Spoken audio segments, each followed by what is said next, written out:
రాజ్భవన్లో governor నరసింహన్తో CM Chandrababu భేటీ అయ్యారు.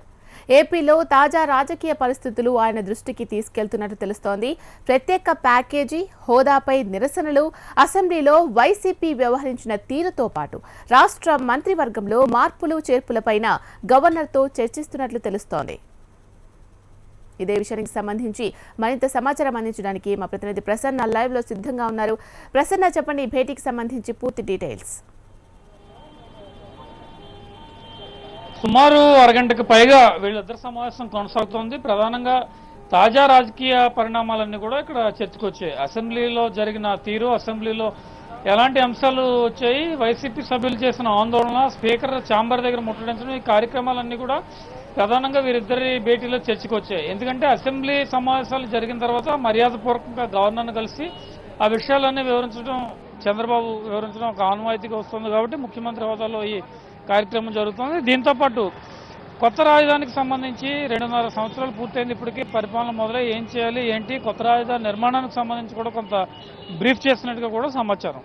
వీటన్నిటితో పాటు ముఖ్యంగా కేంద్రం నుంచి వచ్చిన ప్యాకేజీకి సంబంధించి ఇప్పటికే పార్టీలు రకరకాల ఆందోళన కార్యక్రమాలు చేస్తున్నాయి. ఆందోళనతో రాష్ట్రంలో ఒక ఉద్రిక్త వాతావరణం ఏర్పడుతుంది. కొన్ని చోట్ల బంద్ కూడా జరిగింది. ఇలాంటి పరిస్థితుల్లో తాజా రాజకీయ పరిణామాలు కూడా వీరిద్దరు భేటీలో ప్రధానంగా చర్చకొచ్చాయి. అంటే ఏపీకి ప్రత్యేక హోదా విషయంలో కేంద్ర ప్రభుత్వం అనుసరించిన విధానం ఏంటి, ప్రత్యేక ప్యాకేజీ ప్రకటించింది కాబట్టి ఆ ప్యాకేజీ వల్ల ఏపీకి ఎలాంటి ప్రయోజనాలు కలుగుతున్నాయి ఏంటి, ఇవన్నీ కూడా గవర్నర్తో ప్రధానంగా ముఖ్యమంత్రి వివరించారు. వీటన్నిటితో పాటు రెండు రాష్ట్రాల మధ్య తెలంగాణ రాష్ట్రంతో ఉన్న కొన్ని సమస్యల విషయంలో ఇంకొక క్లారిటీ రాలేదు.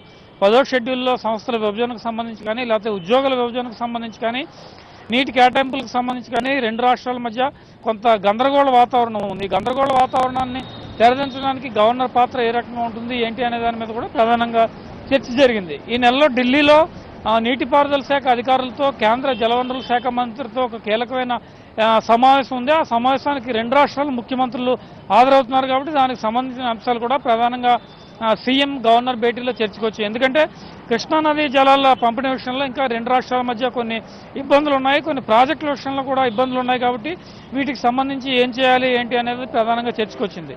ఇక కేంద్ర రాష్ట్ర ప్రభుత్వ సంబంధాల మధ్య ప్రధానంగా ఏపీకి కేంద్ర ప్రభుత్వం ఎలాంటి నిధులు ఇచ్చింది ఏంటి, భవిష్యత్తులో ఇంకా ఎలాంటి నిధులు రావాలి, ఈ అంశాలన్నింటి మీద కూడా ప్రధానంగా చర్చ జరిగింది. మంత్రివర్గ విస్తరణకు సంబంధించి కూడా కొంత క్లారిటీ వచ్చినట్టుగా తెలుస్తోంది. ప్రధానంగా ఏ మంత్రులకి శాఖల్లో మార్పు ఉంటే ఏం చేయాలి, కొత్త వాళ్ళని ఎవరిని తీసుకుంటాం, ఎప్పుడు మంత్రివర్గ విస్తరణ ఉండొచ్చు అనేది ఒక చూచాయిగా గవర్నర్ దృష్టికి ముఖ్యమంత్రికి తీసుకెళ్లినట్టుగా సమాచారం. తాజా రాజకీయ పరిణామాలన్నింటి మీద కూడా ఒక అరగంట నుంచి ఈ భేటీ జరుగుతోంది. మంత్రివర్గ విస్తరణలో, మంత్రివర్గంలో మార్పులకు సంబంధించి ఎవరెవరిని మార్చే అవకాశం ఉంది, కొత్త వాళ్ళని ఎవరిని తీసుకునే అవకాశం ఉంది, ఇప్పుడు దానికి సంబంధించి చెప్పండి. అంటే ప్రధానంగా గవర్నర్తో సమావేశంలో మిగిలిన అంశాలతో పాటు మంత్రివర్గంలో మార్పులు చేర్పులు కూడా ఒక కీలకంగా ఉంది. కాబట్టి మంత్రివర్గంలో ఇప్పటికే 2.5 ఏళ్ల పరిపాలన పూర్తయింది. కాబట్టి కొన్ని కీలకమైన మార్పులు చేయడానికి ముఖ్యమంత్రి రెడీ అవుతున్నారు. వైసీపీ నుంచి వచ్చిన ఎమ్మెల్యేలకు ఒకరిద్దరికి మంత్రి పదవి ఇవ్వడంతో పాటు కొంతమంది ఎమ్మెల్యేలు కూడా మంత్రి పదవి ఆశిస్తున్నారు. కాబట్టి కొంతమంది ఎమ్మెల్సీలు కూడా మంత్రి పదవి ఆశిస్తున్నారు. కాబట్టి వాళ్ళందరినీ కూడా కేబినెట్లోకి తీసుకునే అవకాశం ఉంది. అయితే ప్రస్తుతం కొంతమంది మంత్రుల పనితీరు మీద సీఎం కొంత అసంతృప్తిగా ఉన్నారు. వాళ్ళ శాఖల మార్పు కానీ, లేకపోతే వాళ్ళని పూర్తిగా కేబినెట్ నుంచి తొలగించడం కానీ జరుగుతుంది. దాని మీద కొంత కసరత్తు చేసిన తర్వాత ఒక క్లారిటీ వచ్చే అవకాశం ఉంది. ఇప్పటికైతే గవర్నర్తో ఈ మార్పు చేర్పులు ఉండొచ్చు అనేదే ప్రధానంగా చర్చించినట్టుగా మనకు తెలుస్తోంది. హోదాపై ఆందోళన నడుస్తూ ఉన్నాయి, కానీ స్పెషల్ ప్యాకేజీ కోరుతున్నట్లుగా ఏమైనా ఉందా? స్పెషల్ ప్యాకేజ్ కావాలి, స్పెషల్ ప్యాకేజ్ వల్ల ఏపీ ఎక్కువగా అభివృద్ధి అయ్యే అవకాశం ఉందని ఏమైనా ఫీల్ అవుతున్నట్టుందా? అంటే ప్రధానంగా ఏంటంటే ప్రత్యేక హోదాకు సంబంధించి రాష్ట్రంలో విపరీతమైన ఆందోళనలు జరుగుతున్నాయి. ప్రతిపక్ష పార్టీలు, ఇతర లెఫ్ట్ పార్టీలు కూడా బంద్కు పిలుపునిచ్చాయి. ప్రజా సంఘాలు కూడా ఇదే దోవలో ప్రయాణిస్తున్నాయి. అయితే దీనికి సంబంధించి ఏంటంటే ప్రత్యేక హోదా అనేది కేంద్ర ప్రభుత్వం ఇప్పుడెప్పుడే ఏపీకి ఇచ్చే పరిస్థితి కనిపించట్లేదు. చాలా క్లియర్ కట్గా కేంద్ర మంత్రులు కానీ, ఆర్థిక మంత్రి చెప్పిన దాని ప్రకారం చూస్తే ఏపీకి ప్రత్యేక హోదా కష్టమనే విషయం తేలిపోయింది.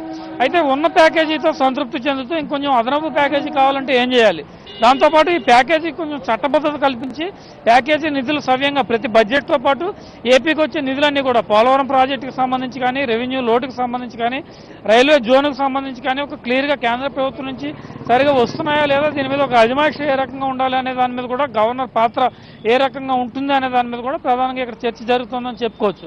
రాష్ట్రంలో ప్రత్యేక హోదా అంశం కీలకంగా మారింది. కేంద్ర ప్రభుత్వం దీని మీద ఎటు చెప్పలేని పరిస్థితి ఏర్పడింది కాబట్టి ప్యాకేజీతో సరిపెట్టుకోమని చెప్పింది. అయితే ఉన్న ప్యాకేజీతో సరిపెట్టుకుంటున్న అదనపు ప్యాకేజీ కోసం మళ్ళీ ఎలాంటి ఒత్తిడి తేవాలి ఏంటి అనే దాని మీద కూడా ప్రధానంగా గవర్నర్తో చంద్రబాబు చర్చిస్తున్నారు. Right, thank you Prasanna.